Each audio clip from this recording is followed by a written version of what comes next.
Hi friends, இந்த வீடியோவில் என்ன பார்க்க போகிறோம் அப்படின்னா பூரிக்கு செய்கிற கிழங்கு பூரி மசாலா எப்படி செய்யறதுன்னு பார்க்கலாம் வாங்க. அதுக்கு நான் ஒரு 3 பெரிய உருளைக்கிழங்கை கழுவி கட் பண்ணி குக்கரில் சேர்த்து ஒரு 3 விசில் விட்டு எடுத்துக்கலாம்.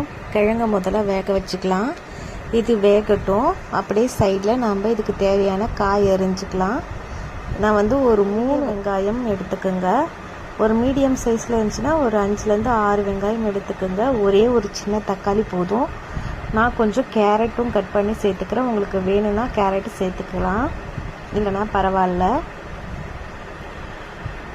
அப்புறம் 2 பச்சை மிளகா கீனி போட்டுக்கிறேன். ஒரு கொத்து கருவேப்பிலை. இது எல்லாத்தையும் நான் ரெடி பண்ணி வச்சுட்டேன். அவ்வளோதான். உருளைக்கிழங்கு வெந்துடுச்சு. விசில் இறங்கினதும் கிழங்க நம்ம வேறு ஒரு பிளேட்டுக்கு மாற்றிட்டு இப்போது உருளைக்கிழங்கை நம்ம தாளிக்கலாம். கிழங்கை நான் வேறு பிளேட்டுக்கு மாற்றிட்டேன்.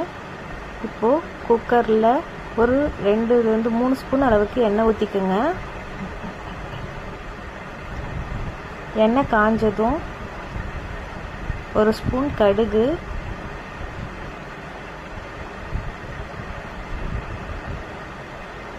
அரை ஸ்பூன் ஜீரகம், ஒரு ஸ்பூன் அளவுக்கு ஒரு கடலைப்பருப்பு எடுத்து போட்டுக்கோங்க. இதெல்லாம் பொரியட்டும். அடுத்தது நம்ம அரிஞ்சு வச்ச வெங்காயம், பச்சை மிளகா, கருவேப்பிலை எல்லாத்தையும் சேர்த்துக்கலாம்.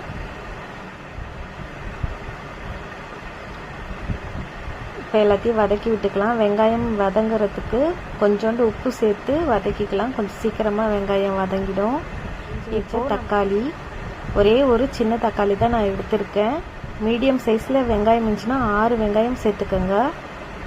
அதுக்கு நம்ம ஒரே ஒரு சின்ன தக்காளி தான் எடுத்துக்கிறோம். அப்புறம் அரிஞ்சு வச்ச கேரட் எல்லாத்தையும் சேர்த்து நல்லா வதக்கி விட்டுட்டு ஒரு ஸ்பூன் அளவுக்கு இஞ்சி பூண்டு விழுது எடுத்து அதையும் நல்லா பச்சை வாசனை போக வதக்கி எடுத்துக்கலாம். இங்கே பாருங்கள், எல்லாம் வதங்கிடுச்சு. அடுத்தது நம்ம வேக வச்ச உருளைக்கிழங்கை தோல் உரித்து எடுத்துக்கலாம். அதை நீங்கள் கட் பண்ணி போடுறதுனாலும் போட்டுக்கலாம், இதை மாதிரி மசிச்சு போட்டுக்கினாலும் போட்டுக்கலாம். மசிச்சு போடும்போது நல்லா கட்டியாக வரும், நமக்கு திக்காக வரும்.